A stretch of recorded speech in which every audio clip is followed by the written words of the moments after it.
자, 오늘은 선하신 목자 되신 예수 그리스도에 대한 말씀으로 함께 은혜 받고자 합니다. 올해 첫 주 주일날 제가 우리 교회가 이제 성령이 이끌어가는 교회가 되자라는 우리 교회 표를 가지고 말씀을 드렸고요. 지난 주에는 우리 하나님이 우리의 목자 되신다라는 말씀을 나눴습니다. 당연히 이제 우리 예수님도 우리의 선한 목자 되신다는 사실을 우리가 나누지 않을 수가 없어서 오늘 이 말씀을 우리가 함께 나누도록 하겠습니다. 오늘 본문 14절에 보면 예수님께서 선한 목자라고 이렇게 하시면서 나는 내 양을 알고 양도 나를 안다라고 했어요. 이 목자의 특징이 여기서 나오는데요. 목자는 치즈는 보면 양을 잘 안다라는 거예요. 양을 누구보다 잘 아는 사람이라는 겁니다. 양의 상태와 양의 습관과 양의 특성을 누구보다 잘 아는 거죠. 예수님께서 바로 우리를 너무나 잘 알고 계신다는 겁니다. 세상에서 나를 가장 잘 아는 사람이 누구예요? 나죠.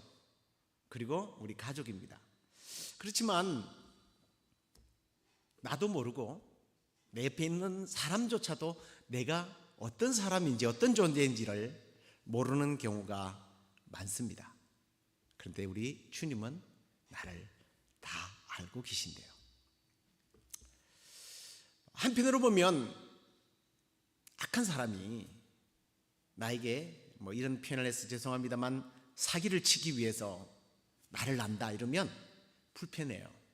나의 약점을 알고 있으니까. 그래서 모르는 게 약일 수도 있지만 나를 너무나 사랑하는 분이 나를 너무나 아끼고 자기 시인에 가진 것들을 다 내어줄 수 있는 아주 능력이 대단한 그런 분이 나를 알고 계신다. 얼마나 행복하겠어요.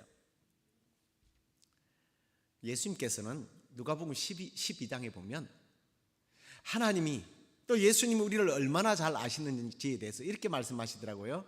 머리털조차도 세신다 그랬어요. 머리털 숫자까지도 세신대요. 오늘도 여러분들이 교회 나오기 위해서 샤워를 하고 드라이를 가지고 머리를 말리고 빗질을 하는 동안 아마 여러분의 머리카락이 또 여러 개가 빠졌을 거예요. 그것까지도 그 빠지고 난 뒤에 숫자까지도 다 하신다는 거예요. 그 엄청난 능력을 가지신 그분이 나를 안다라는 겁니다. 두 번째 양의 특징을 보니까 양을 돌보는 사람이라고 말씀을 하세요. 그는 양을 항상 돌보고 계신다는 거예요. 양들이 야외에서 풀을 뜯다가요, 때로는 들판에서 누워 자기도 하고 또 쉬기도 하지 않습니까? 그럴 때에 무방비 상태가 되는 거예요. 악한 그리고 강한 동물의 야수의 먹잇감이 될 수 있습니다. 그렇지만 목자는 그 양을 돌본다는 거예요. 우리가 지난주에 나눈 그 말씀에도 보면 그 목자는 양을 푸른 풀밭을 눕게 하신다. 쉴 만한 물가로 인도하신다. 그 양을 그렇게 돌보는 모습을 함께 보지 않았습니까? 뿐만 아니라 양을 치료하는, 해를 받지 않는 알 뿐만 아니라 양이 병들었을 때 그 양을 치료하는 그런 돌보는 목자. 그 목자가 바로 우리 주 예수님이라는 거예요. 뿐만 아니라 목자는요, 양에게 무엇이 필요한지를 알고 그 필요한 것들을 공급해 줍니다. 양은 자기의 풀밭이 있는 곳과 물이 있는 곳에 대해서 아는 바가 없죠. 또 어떤 위험이 도사리고 있는지 몰라요. 양이 아는 것이라고는 목자를 아는 것입니다. 그래서 앞에도 말씀드린 것처럼 14절에 목자는 양을 알고 양도 목자를 안다는 거예요. 4절에도 양은 목자의 음성을 알고 따른다는 거예요. 그래서 그 목자를 아는 것만 놓치지 않으면 양은 부족함이 없는 거예요. 왜냐하면 그 목자가 양에게 필요한 것들을 다 공급해 주니까. 그렇습니다. 예수님께서는 오늘 우리에게 무엇이 필요한지를 아시고 쓸 것을 공급해 주시는 분이십니다. 믿습니까? 그래서 다윗은요, 여호와는 나의 목자시니 내가 부족함이 없다, 그렇게 고백한 겁니다. 그리고 또한 목자는요, 양을요 잘 인도해 가요. 양들이 가야 할 모든 곳을 인도해 간다는 거죠. 양은 자기의 길을 찾을 줄 모릅니다. 어디로 가야 할지 모릅니다. 그냥 목자만 따라가면 돼요. 그래서 예수님께서 자기가 심지어는 뭐라고 그래요? 나는 길이요 그랬어요. 길 되신 예수님, 우리의 인도자가 되시는 예수님. 저와 여러분이 평생 그 길 되신 예수님을 따르게 되기를 간절히 축원합니다. 자, 그런데요, 오늘 우리가 이러한 목자의 기능을 살펴볼 때 특별히 정말 눈여겨보아야 할 부분이 있어요. 그 목자 앞에 수식되는 단어가 하나 있어요. 목자는 목자인데 어떤 목자라고 그래요? 선한 목자라. 그분은 선한 목자라고 말씀합니다. 그런데 이런 선한 목자의 반대되는 목자도 등장을 해요. 어떤 목자예요? 싹군 목자라고 오늘 예수님께서 직접 표현을 합니다. 이 싹군 목자들은 자기의 유익을 위해서 양을 치는 사람들을 일컫는 거예요. 이 싹군 목자도 사실은 양에 대해서 잘 압니다. 양의 습관을 알아요. 양의 필요를 알아요. 이 양을 잘 기르면 이 양 한 마리의 값어치가 얼마나 나가는지를 알아요. 언제 새끼를 낳고 그런지 잘 알아요. 그래서 양을 더 잘 돌보는 것이 아니라 나의 목적을 위해서 이 양을 이용할 뿐입니다.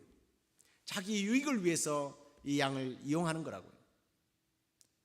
어디 그뿐이겠습니까? 당연히 불성실하겠죠. 위험이 닥치면 어떻게 하겠습니까? 자기 안위가 먼저이기 때문에. 야수가 양을 공격하는 동안 나는 안전하게 피하는 사람, 이게 삭군 목자란 말이에요. 삭군 목자들은 이 양들을 어떻게 관리하고 어떻게 하는 것이 나에게 조금 더 유익이 되는지 꼼꼼히 계산해 보는 사람입니다.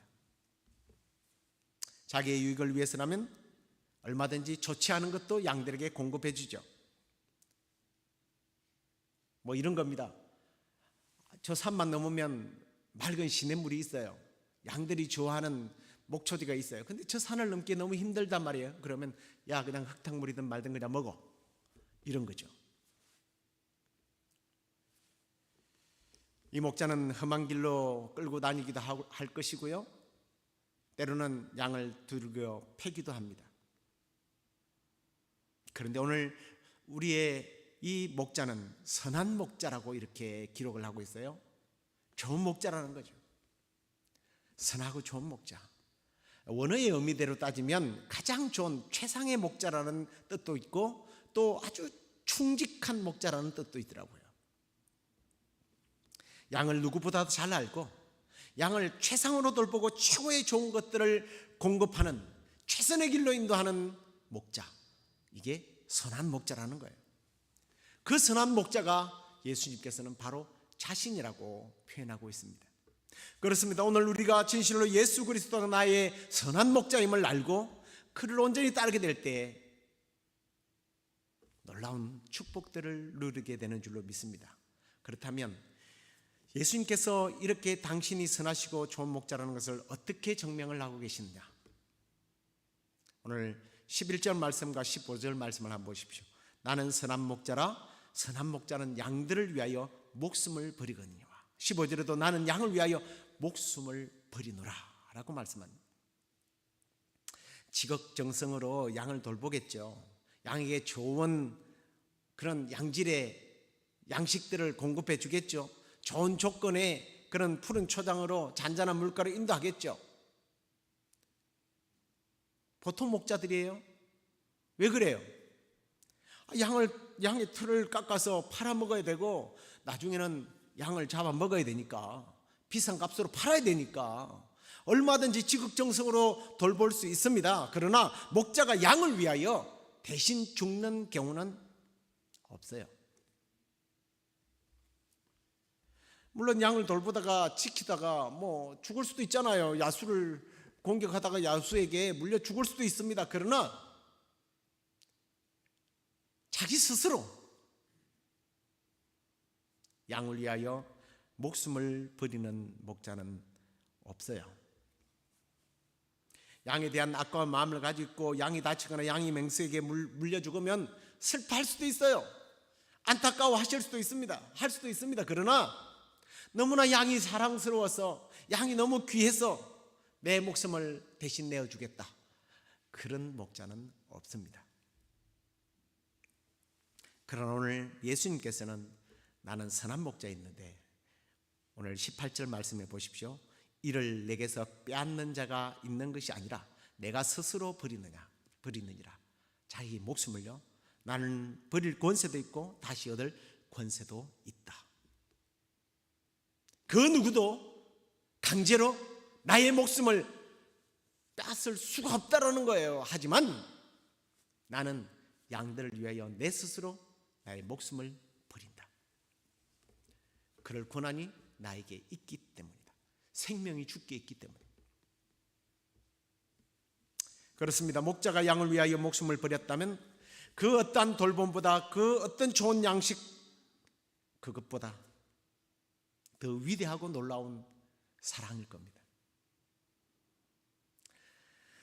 사람이 사람을 위하여, 자기의 사랑하는 자식을 위하여, 애인을 위하여 목숨을 내어놓는다. 참 귀한 일이고 아름다운 일입니다. 그러나 아무런 가치 없는 자를 위하여 목숨을 내어주지는 않을 겁니다. 예수님은 만왕의 왕이십니다. 그분은 온 세상과 그리고 또 온 우주, 이 모든 만물을 창조하신 창조주세요. 영광의 왕이십니다. 보좌 위에서 온 세상을 다스리는 권세를 가지신 분이십니다. 찬송과 영광을 받으시기에 합당하신 분이라고요. 그런 만유의 주 되신 그 하나님이신 예수님께서 피조물인 미물과 같은 우리를 위하여 이 땅에 오셔서 십자가에서 자기의 목숨을 내어주신 사랑, 선한 목자의 사랑입니다. 그 사랑에 대해서 여러분 얼마나 깊이 감사하고 또 감사하고 고민하고 묵상하셨습니까? 정말 그것이 사실로 받아들여진다면 우리도 이제 그분의 그 놀라운 사랑에 감동해서 주님의 이름을 높이는 일에 우리는 당연히 시간을 할애해야 되고, 더 나아가서 그 주님만을 따라야 되지 않겠습니까? 그런데 현실은 우리는 그 선한 목자가 나의 삶을 인도하는 것에 대한 관심보다는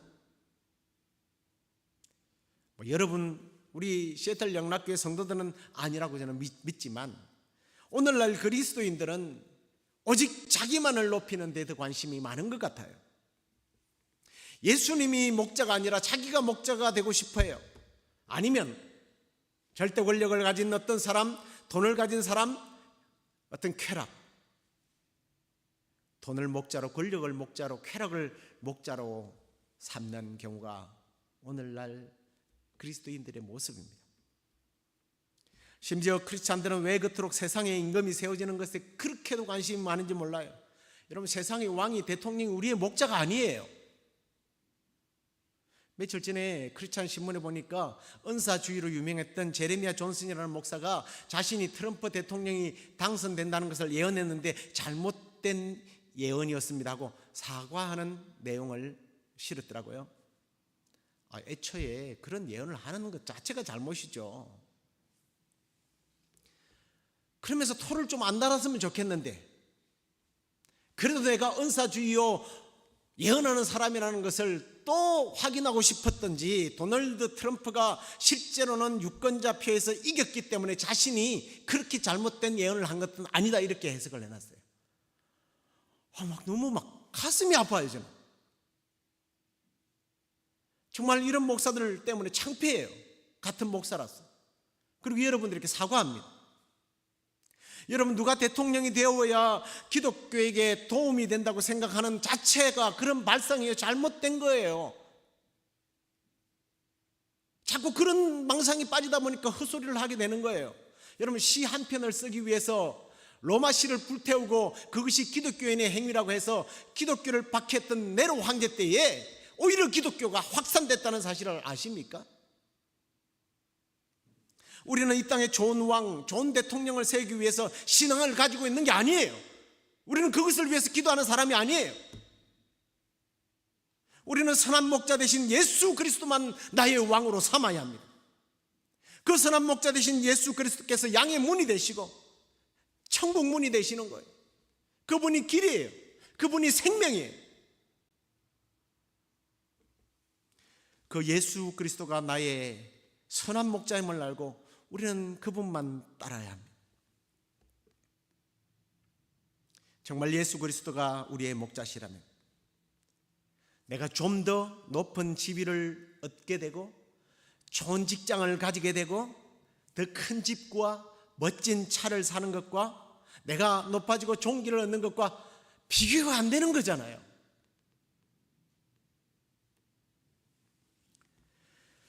사랑하는 성도 여러분, 예수님만이 우리의 선한 목자가 되십니다. 할렐루야. 우리를 위하여 생명을 내어주고 우리에게 영생을 허락하신 선한 목자 되신 그 예수 그리스도만 나의 목자로 삼고 나의 왕으로 섬기다가 주님 이 땅에 다시 오는 날, 오 주여 어서 오시옵소서 하고 지금처럼 주님을 따랐던 것처럼 그렇게 주님을 따라 천국을 향해 가는 저와 여러분의 삶이 되기를 주의 이름으로 축원합니다. 우리 함께 일어나서 주는 나를 기르시는 목자여 찬양하겠습니다.